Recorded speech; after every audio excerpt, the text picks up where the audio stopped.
आपला प्रशिक्षणाचा पूर्वीचा बोर्ड अजूनही तसाच आहे. गेल्या 42 वर्षाचा 1984 ते 2026 42 वर्ष ह्या बोर्डला झाली, अजूनही तसाच्या तसाच आहे, जो आपण आपल्या ग्रुपवर डीपीवर ठेवलेला आहे. आपण आपलं इथे इथे आपलं प्रशिक्षणाचं कार्यालय होतं. पुढे पुढे जवळ आलं तर हे इथे आपलं प्रशिक्षण कार्यालय ॲडमिनिस्ट्रेशन ऑफिस होतं, प्रशासकीय ऑफिस आपलं. त्यानंतर आपण इथे ही बॅरक आपली एक जवळ आलं तर समजेल का, इथं आपलं हे ऑफिस हे होतं ट्रेनिंग स्कूल. हा आपला क्लासरूम आहे.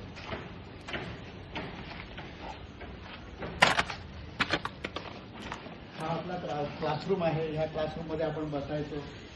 ते इथे आज असं छप्पर पूर्ण उडालेलं आहे.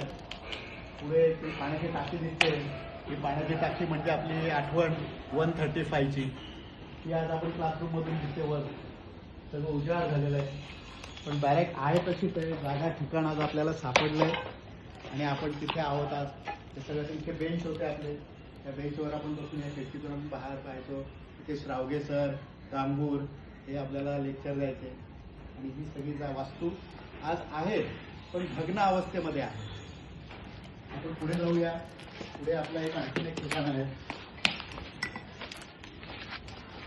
त्या ठिकाणामध्ये काही गोष्टी आपल्या अशा आहेत की ज्या आपल्या आयुष्याशी, आपल्या पोटा पाण्याशी निगडीत आहेत. आणि तिथे आपण इथे हातगाडी असायची. त्या ठिकाणी एक हातगाडी होती आणि या हातगाडीवर आपण वडापाव खाऊन आपलं दुपारची आपण आपली हे भागवायची, भूक भागवलेली असायची. गेल्या 2 वर्ष आपण जवळजवळ 1.5 वर्ष या ठिकाणी वडापाव खाल्ला होता. संजय वडापाव. संजय वडापाव ती हातगाडी. मला वाटते आपल्यामधली एक व्यक्ती अशी होती की त्यांनी सिंगल वडा 8 पाव खाल्लेले. अजब आहे, सिंगल वडा 8 पाव. त्याचं कारणही तसंच होतं. सिंगल वडा 8 पाव खाण्याचं कारण असं होतं तर त्यावेळेस आपल्याकडे पैसे तुटपुंजे असायचे. 50 पैशाला वडापाव असायचा, पण त्याच्याकडे तेवढेही नसायचे. म्हणून त्यांनी भूक भागवण्यासाठी, भूक तर मरणात खूप लागलेली, मग अशा वेळेस काय खायचं. मग त्यांनी एक वडा घेतला, त्याच्याबरोबर चटणी, संजयला सांगून आणखीन लाल चटणी घेतली. 4 पाव त्या चटणीबरोबरच खाल्ले आणि उरलेले 4 पाव त्या वडाबरोबर खाल्ले. म्हणजे असा तो सिंगल वडा 8 पाव. इथे उभे राहून आपण एक शोध लावला होता. आपल्यामधला एक शास्त्रज्ञ निर्माण झाला होता, गोतावणे, रवी गोतावणे. आज ज्याचा आपण वाढदिवस साजरा करतोय त्याचं हे होतं. त्यांनी हा शोध लावला होता. ही टाकी अजूनही तशीच्या तशीच आहे. त्या शोधाचं नाव आहे 135.